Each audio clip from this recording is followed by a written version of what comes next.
Let us for some time focus our attention on the Divine Spirit shining in our heart and pray for the welfare of the whole humanity. Hari Om Tat Sat. Om Stapakaya Dharmasya Sarvadharma Swarupine Stapakaya Dharmasya Sarvadharma Swarupine Avatara Varisthaya Ramakrishna Te Namaha. Asato ma sadgamaya tamaso ma jyotirgamaya mrityorma mritangamaya. Om Shanti Shanti Shanti. Let us bow down to Sri Ramakrishna, the embodiment of all religions, the Supreme God incarnate. Let us pray to Him to lead us from unreal to the real, to lead us from the darkness of ignorance to the light of knowledge, to lead us from death to immortality. We have been reading and discussing about the teachings of Sri Ramakrishna, Gospel of Sri Ramakrishna. Every Tuesday, after the recess, we have resumed our classes from today. Gospel of Sri Ramakrishna is the spiritual text.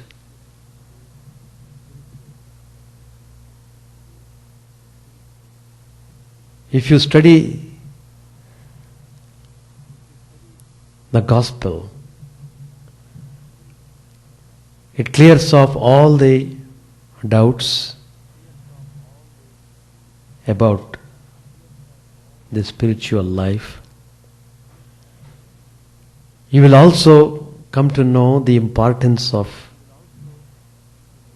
undertaking spiritual discipline. Sri Ramakrishna said, God is infinite,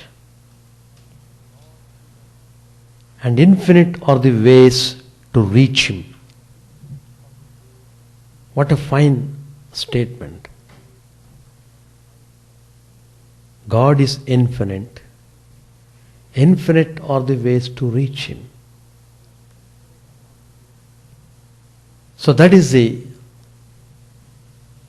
theme of the whole Gospel of Sri Ramakrishna. It is to reach Him that we have taken up this human body. And then again Sri Ramakrishna tells, there are many paths, no doubt, but you must stick on to one path with all your strength.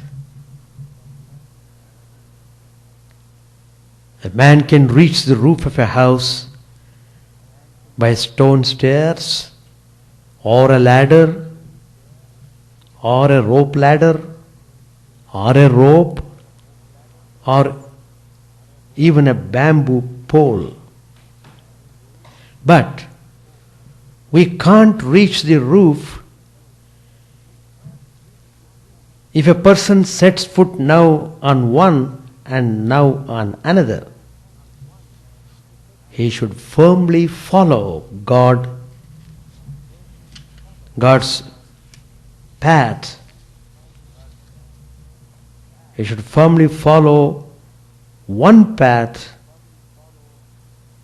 Likewise, in order to realize God, a man must follow one path with all his strength. So Sri Ramakrishna has very clearly told us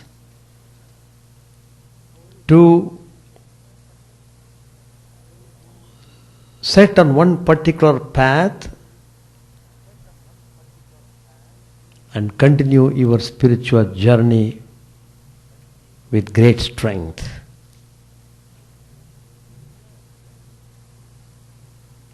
Sri Ramakrishna's life itself shows how he practiced path after path, how he reached the goal, so how he could harmonize all the paths. So Sri Ramakrishna's life is a great ideal before us.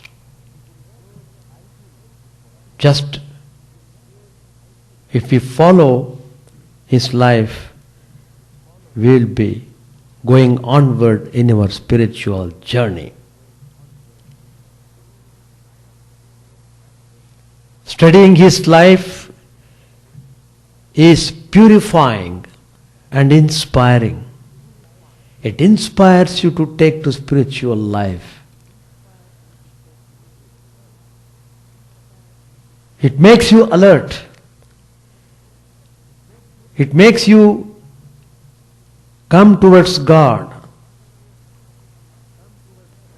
So whatever he has said in the gospel, himself practiced in his life. His longing for God swept him like a tornado. So how much longing we should have in order to realize God?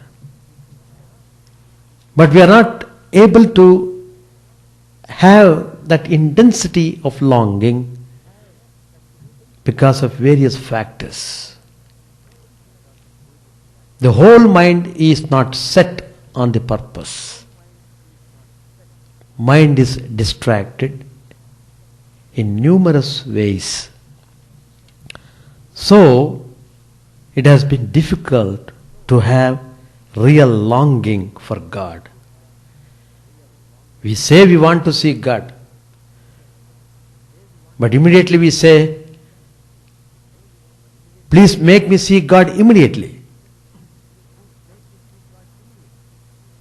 They want everything to be done instantly. Sri Ramakrishna says, it's not possible that way. You have to purify your heart. You have to purify your whole being. What's the meaning of purification? Purification means the whole mind should sit on God. For 12 long years, Sri Ramakrishna went on realizing the various facets of divine reality in breathless succession. He didn't know when it was day and when the sun set. I'm just trying to dwell upon his life and sadhana in brief. Then we will understand the significance of Sri Ramakrishna's telling us to step up our practice, take up a particular path and move onward without any waste of time. Sleep and hunger forsook him. He was only aware of a raging fire of longing within his breast. He practiced renunciation. He practiced self-control. He practiced humility. He practiced all these to limits normally impossible. His devotion and adherence to truth were phenomenal. His deep love for God unprecedented. Similarly, his realizations were extensive and surpassing. That's why we see when Sri Ramakrishna tells something, it is full of spiritual fervor. Sri Ramakrishna's power is transmitted through his teachings. Every hour and day brought him ecstatic visions of the transcendental reality. Gods and goddesses appeared before him, and they disappeared in his body. The prophets and divine incarnations on whom he meditated showed up in celestial forms, and they all dissolved in him.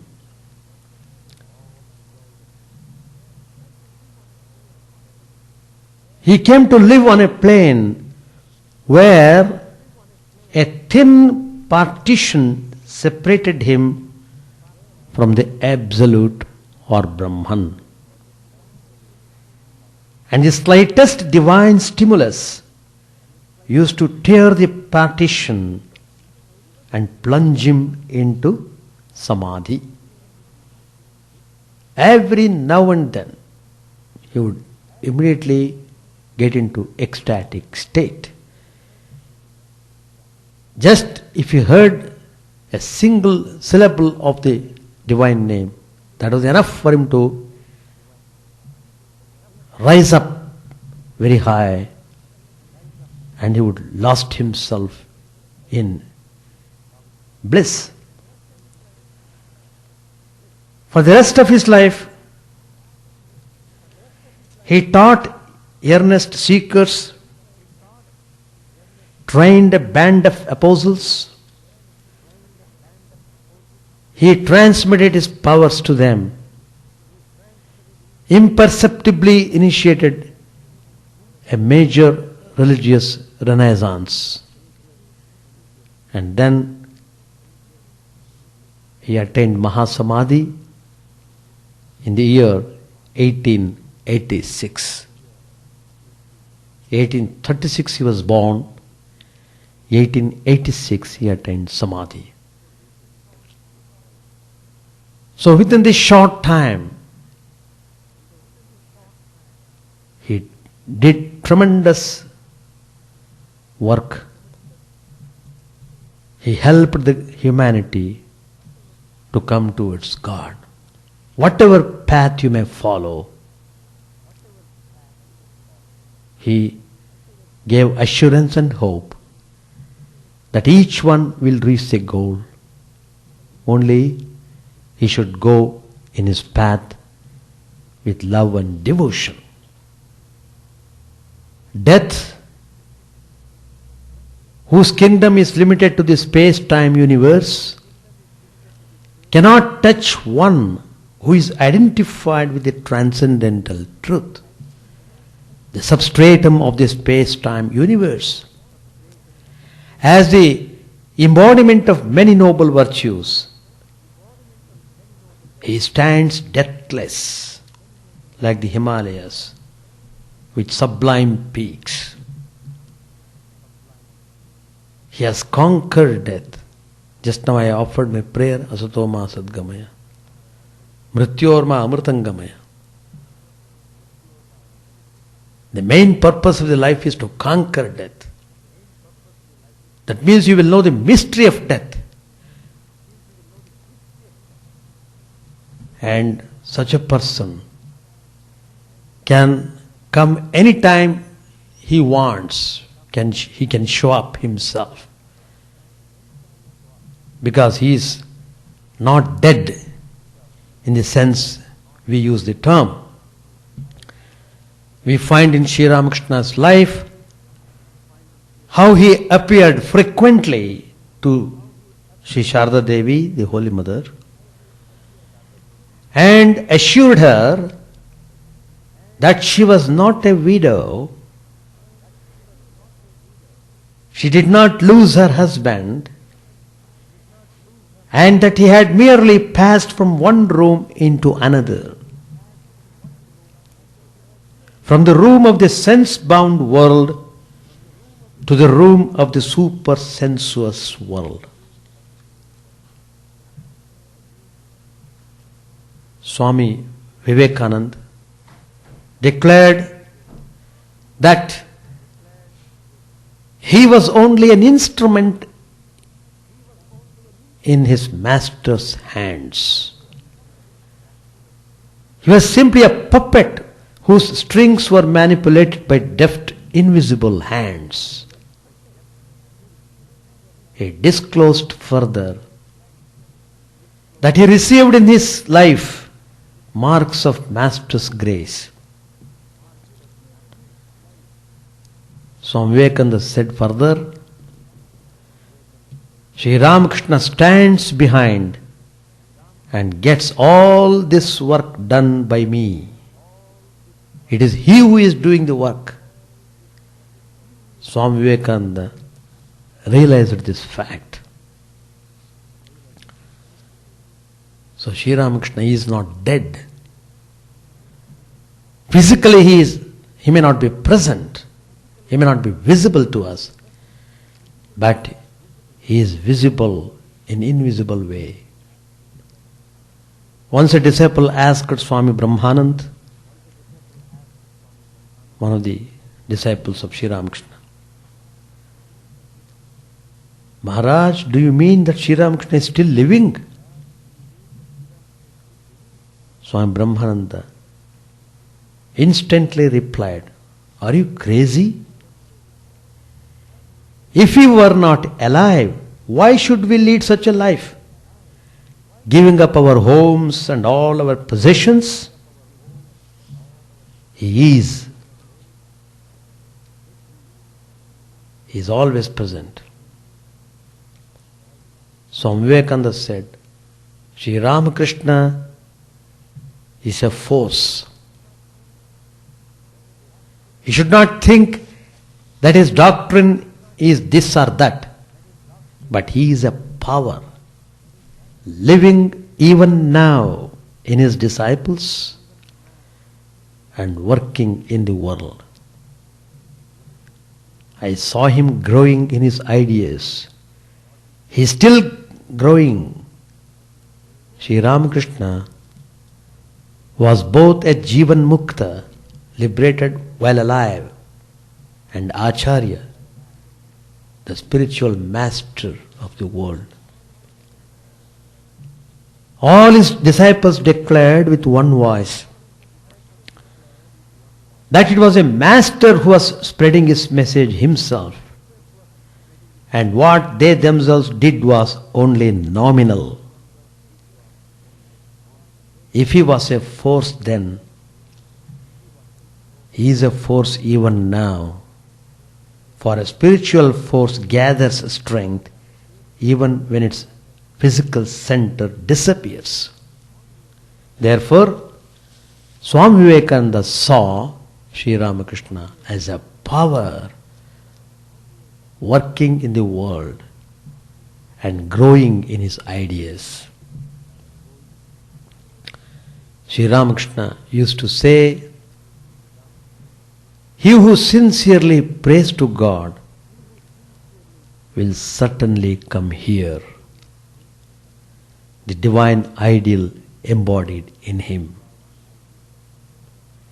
He wants that we should realize God, transcend the misery of the world, and enjoy divine beatitude. That's why he has given all these teachings. all through the pages of Gospel. Again and again he tells us, practice, practice, practice.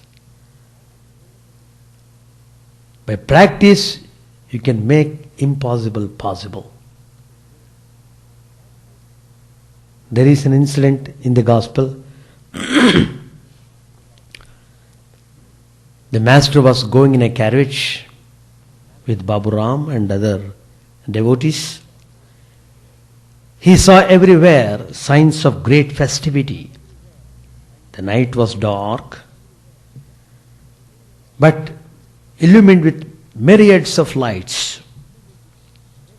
The carriage came to the Chitpur road, which was also brightly lighted. The people were moving in lines like ants.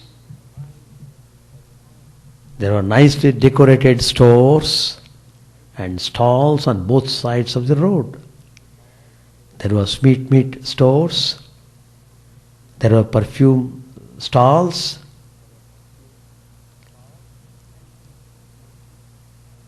Well-dressed shopkeepers sprayed the visitors with rose water. The carriage stopped in front of a perfume stall. The master looked around and felt happy as a child.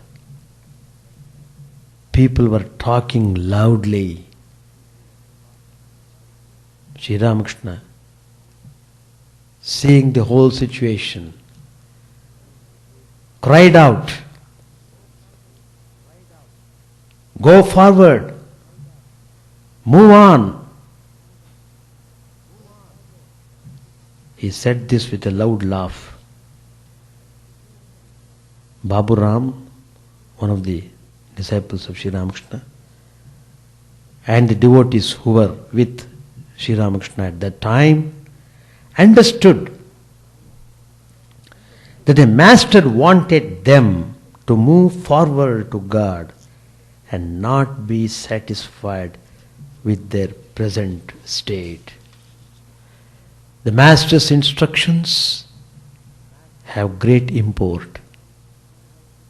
The master stands behind us in this busy marketplace of Maya and asks us not to be deluded by the show and noise and agreeable sensations, but to move towards God, the only reality and bliss. God alone is the reality, and all else is unreal. The only purpose of life is to realize God.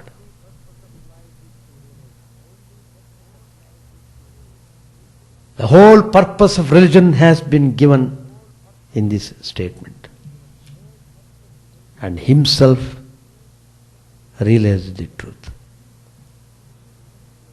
In these significant statements, we feel the very heartbeat of the great master, while mirroring what Sri Ramakrishna himself did all his life.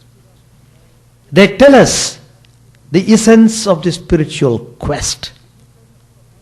Without being convinced of God's reality and the unreality of all else, the spiritual quest doesn't get off the ground. Once the quest is on, there can be no doubt about life's purpose. On reading Sri Ramakrishna's life, the residual impression one has is this: God alone is real, and life is useless without His realization. In these two sentences, Sri Ramakrishna gives a verbal representation to his own life. You must practice spiritual discipline. What is spiritual life? It is nothing but spiritual discipline. spiritual discipline makes your spiritual life steady. When you are steady, then you will make progress in your life. By knowing God's reality and the purpose of life, you only have an intellectual grasp of what spiritual life is. Making that grasp an unshakable conviction and transforming that conviction into realization needs constant effort. This is called spiritual discipline. Sri Ramakrishna wants all spiritual aspirants to practice discipline. Even the direct disciples of Sri Ramakrishna, having come face to face with Sri Ramakrishna himself, yet they were all engaging themselves in intense spiritual disciplines.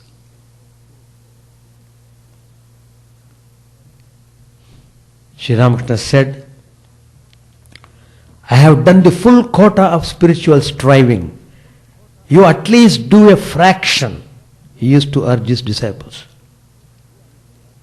Without sincere and sustained discipline, an aspirant's life will be hollow and meaningless.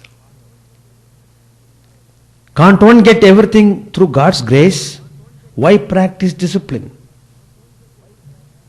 One might easily raise a doubt. Sri Ramakrishna never discounted God's grace.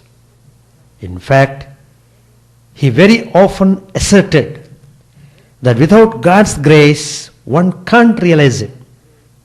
That's true. The perfect guide with the sharpest intellect that he was, Sri Ramakrishna pointed out through the simile of the boat, sail and breeze that one at least needed to unfurl the sail to catch and benefit from the breeze of God's grace. So, that unfurling of the sail is the practicing of spiritual discipline. Dive deep. One doesn't get the precious gems by merely floating on the surface. Sri Ramakrishna said this. Whoever comes to Sri Ramakrishna, whoever wants to practice Vedanta, must follow this instruction. Dive deep. Dive deep. Generally, there is very little depth in our spiritual life. In fact, most of us float on the surface all our life. We become so much used to surface life that we begin to think we have gained in depth. What an inner poverty. Sri Ramakrishna was an expert underwater explorer in the ocean of God. The treasures he had discovered were immensely valuable. He knew that God's storehouse is inexhaustible. To get those treasures, one has to dive deep. If an aspirant floats on the surface, what does he get? He will get only froth and not gems and pearls. Swami Brahmanand, one of the disciples of Sri Ramakrishna, he solemnly assured the doubting disciple. Brahmanji said, Sri Ramakrishna is still living Pour out your whole heart in prayer to Him. Pour out your whole heart in prayer to Him. Ask to see and to know Him. He will take away all your doubts and will show you His true nature. The devotee, in order to get his prayer fulfilled, what he should do? To call yourself a devotee, what you should do? You should learn to make your own pure heart a Dakshineshwar. Let the Ganga of constant yearning flow by it.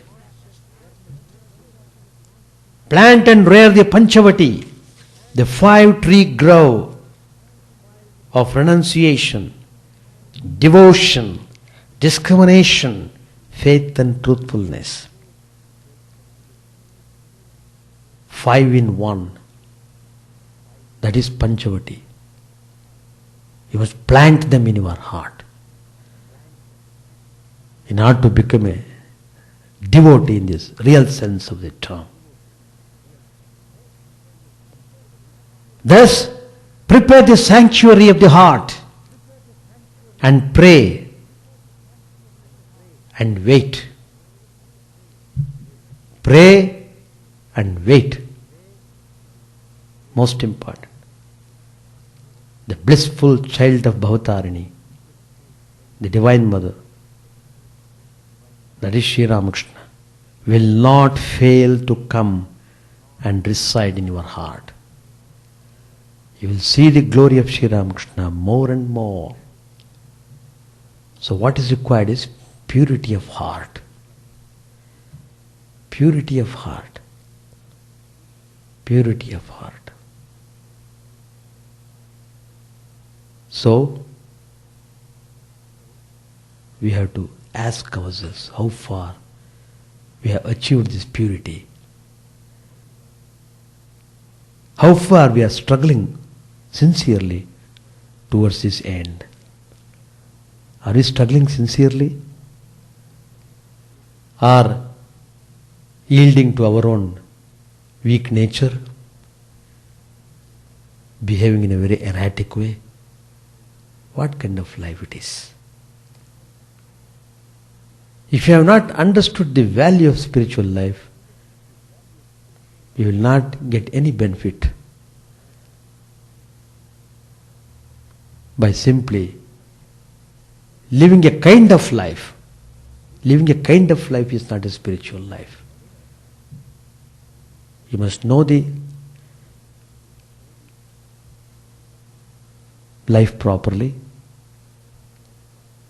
and you must undertake discipline with all sincerity. Follow the path with steadfast devotion. God is infinite. Infinite are the ways to reach Him. Take one path, go ahead, reach Him. Each one, each individual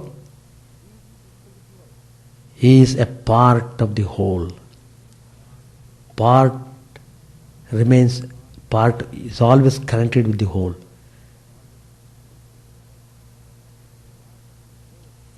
The part and the whole are not separated. Can you separate the rays from the sun? Infinite rays are there. Can you count the rays of the sun? Infinite rays. So all the individual beings are like infinite parts of the whole being, Parabrahman, Paramatman. Don't be frightened, you lose yourself. Don't get frightened. You remain what you are, but you remain in a blissful state because you know what you are. That's what Vishishtadvaita says, qualified monism. You remain as a part and parcel of the whole. You know the truth and you be happy. That is the blissful state. Let us try to practice spiritual discipline. Practice what Sri Ramakrishna has said. Sri Ramakrishna is the ideal setter. He has set the ideal in front of us. Why should we worry about anything? Why should we doubt anything? Doubts come on account of weakness of the mind. That's all. Give the whole mind to God and be free from worries. Try to overcome weakness by thinking of strength. Connect yourself to the divine source. You get infinite strength. All your weakness will melt away by the fire of strength. With these words, I conclude my today's talk. Chapter 27, we were reading. Master said, you must stick to one path with all your strength. A man can reach the roof of a house by stone stairs or a ladder or a rope ladder or a rope or even by a bamboo pole, but he can't reach the roof if he sets foot now on one and now on another. He should firmly follow one path. Likewise, in order to realize God, a man must follow one path with all his strength. But you must regard other views as so many paths leading to God. You should not feel that your path is the only right path and that other paths are wrong. You mustn't bear malice towards others. Well, to what path do I belong? Keshup Sen used to say to me, you belong to our path. You are gradually accepting the ideal of the formless God. Shashadhar says that I belong to his path. Vijaya too says that I belong to his, Vijaya's path. Sri Ramakrishna walked towards the Panchavati with him and a few other devotees. It was midday and time for the flood tide in the Ganges. They waited in the Panchavati to see the bore of the tide. Master said to the devotees, the ebb tide and flood tide are indeed amazing. But notice one thing. Near the sea you see ebb tide and flood tide in a river. But far away from the sea, the river flows in one direction only. What does this mean? Try to apply its significance to your spiritual life. Those who live very near God feel within them the currents of bhakti, bhava and the like. In the case of a few, the Ishvara Kotis for instance, one sees even Mahabhava and Prema. To Yam, Sri Ramakrishna said, what is the explanation of the ebb tide and flood tide? Yam said, according to Western astronomy, they are due to the attraction of the sun and the moon. In order to explain it, Yam drew figures on earth and began to show the master the movement of the earth, the sun and the moon. The master looked at the figures for a minute and said, stop please, it gives me a headache. Presently, the tide came up the Ganges. They heard the sound of the rushing water. The tide struck the bank of the river and flowed toward the north. Sri Ramakrishna looked at it intently and exclaimed like a child, look at that boat. I wonder what is going to happen to it. The master and M sat down for a while in the Panchavati, Sri Ramakrishna placing his umbrella on the cement platform. The conversation turned to Narayan. The boy was a student. Sri Ramakrishna looked upon him as Narayana, God himself, and was very fond of him. Master said, have you noticed Narayan's nature? He can mix with all, old and young. One cannot do this without a special power. Besides, All love him. Is he really artless? M said, I think so, Master. I understand that he goes to your place. Is that so? M answered, yes, sir. He has visited me once or twice. Master, will you give me a rupee? Or shall I ask Kali about it? M said, very well, sir, I shall give him the money. Master said, that's fine. It's good to help those who yearn for God. Thus one makes good use of one's money. What will you gain by spending everything on your family? Kishore had several children. His salary was too small to support his family. Sri Ramakrishna said to M. Narayan said he would get a job for Kishori. Please remind him of it.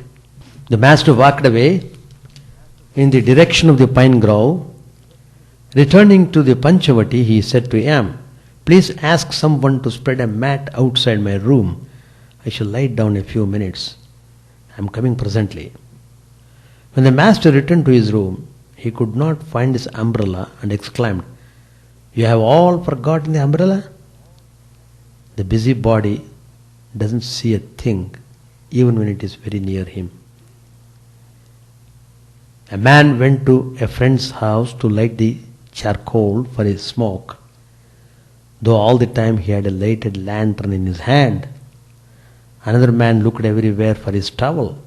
Finally he discovered that it had been on his shoulder all the time.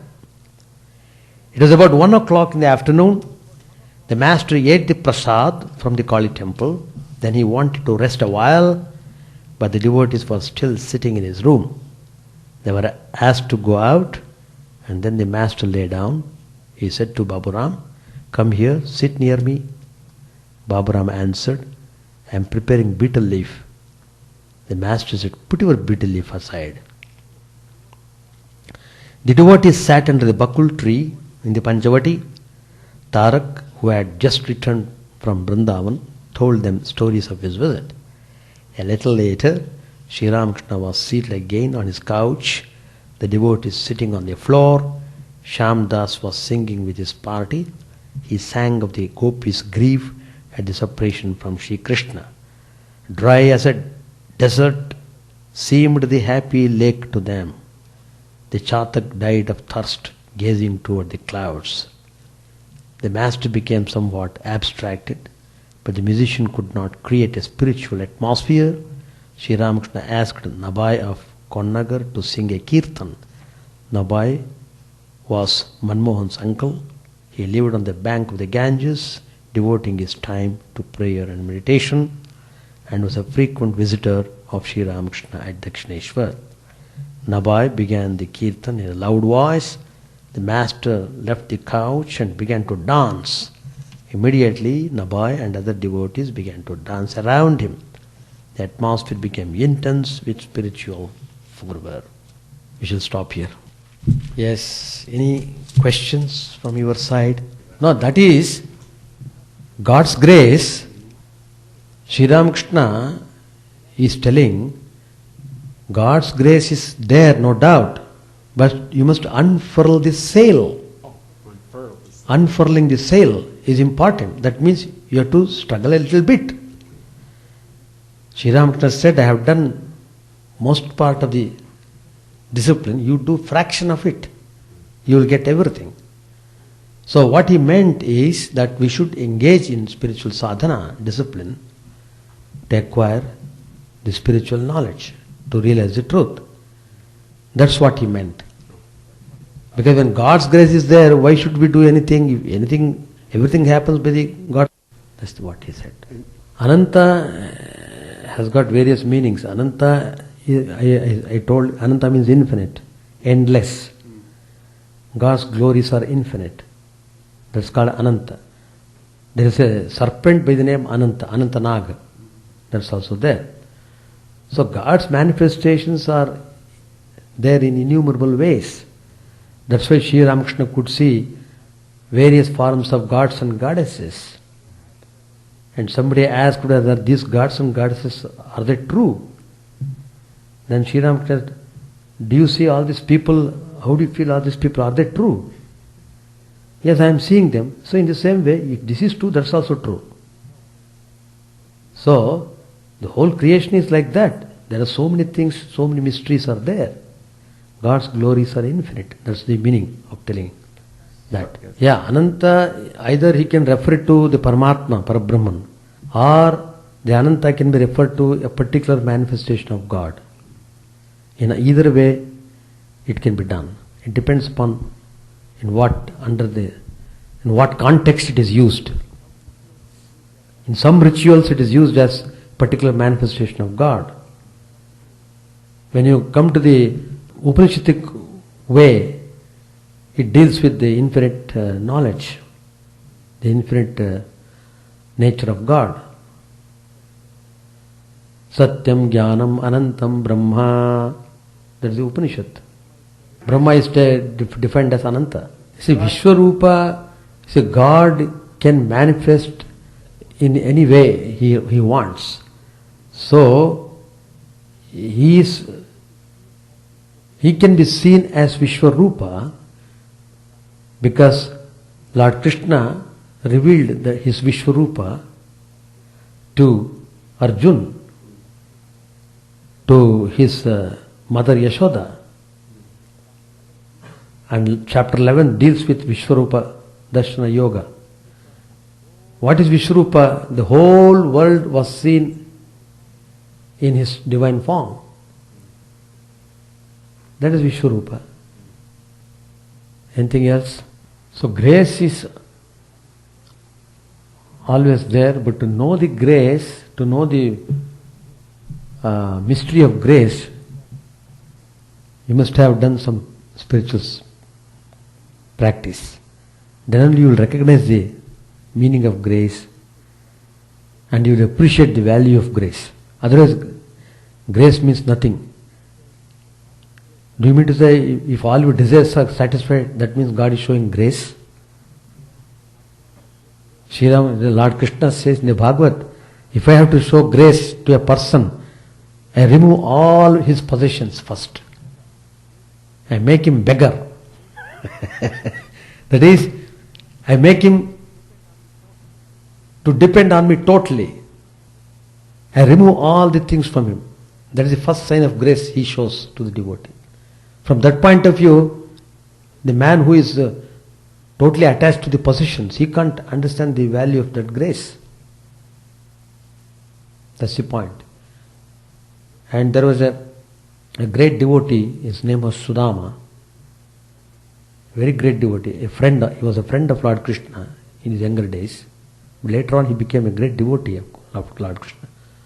All the time he was just repeating Krishna's name and whole mind was set on him and he was not aware of any other things, and his family and children, they were all very much concerned. We don't have anything to eat, we don't have food, we don't have this, we don't have that. His wife became very much upset. You have married and you have got so many children. Don't you feel it's a duty to you to bring food for the children? We are starving. Why don't you go and ask Lord Krishna, who is your friend? But Sudama was very happy because at least he got the opportunity to go to Lord Krishna's place to visit him. But he was so devoted and his whole mind was on Krishna. He forgot to ask for what he had gone there. While he was returning half the way, then he suddenly remembered, oh, my wife told me to ask Krishna to give some financial help. I didn't ask anything. What my wife would do now? She may even beat me. Like that. He thought like that. But when he approached his home, he could not recognize where his home was. A big palace has come there by the mysterious power of God. And all the children were dressed well. And his wife was very happy receiving Sudama with great joy. All these things happen. And Sudama says, "Oh Lord, your grace is infinite. Nobody can measure your grace." So that's it. If you cultivate love and devotion more and more, you will understand more and more the significance of grace. They are connected. Any more question? And we shall conclude. Chant the name of the Lord and His glory unceasingly, that the mirror of the heart may be wiped clean and quench that mighty forest fire, worldly lust raging furiously within. O name, stream down in moonlight on the lotus heart, opening its cup to knowledge of thyself. O self, drowned deep in the waves of His bliss, tasting His nectar at every step, bathing in His name, that path for weary souls. Various are thy names, O Lord. In each and every name thy power resides. No times are set, no rites are needful for chanting of thy name. So vast is thy mercy, how huge then is my wretchedness, who find in this empty life and heart no devotion to thy name. O my mind, be humbler than a blade of grass, be patient and forbearing like a tree, take no honor to thyself, give honor to all, chant unceasingly the name of the Lord. O Lord and soul of the universe, mine is no prayer for wealth or retinue, the playthings of lust or the toys of fame. As many times as I may be reborn, grant me, O Lord, a steadfast love for Thee. A drowning man in this world's fearful ocean, he is Thy servant, O sweet one. In Thy mercy, consider him as just beneath Thy feet. Oh, how I long for the day when an instant's separation from Thee, O Lord, will be as 1,000 years. When my heart burns away with its desire, when the world without Thee is a heartless void. Prostrate at Thy feet let me be in unwavering devotion, neither imploring the embrace of Thine arms, nor bewailing the withdrawal of Thy presence, though it tears my soul asunder. O Thou, who stillest the hearts of Thy devotees, do with me what Thou wilt, for Thou art my heart's beloved, Thou and Thou alone. O Lord, lead us from the unreal to the real, lead us from darkness to light, and lead us from death to immortality. May all be free from dangers, may all realize what is good, may all be actuated by noble thoughts, may all rejoice everywhere. May all be happy, may all be free from disease, may all realize what is good, may none be subject to misery. May the wicked become virtuous, may the virtuous attain tranquility, may the tranquil be free from bonds, may the freed make others free. May good betide all people, may the sovereign righteously rule the earth, may all beings ever attain what is good, may the worlds be prosperous and happy. May the clouds pour rain in time, may the earth be blessed with crops, may all countries be freed from calamity, may holy men live without fear. May the Lord, the destroyer of sins, the presiding deity of all sacred works, be satisfied. For He being pleased, the whole universe becomes pleased.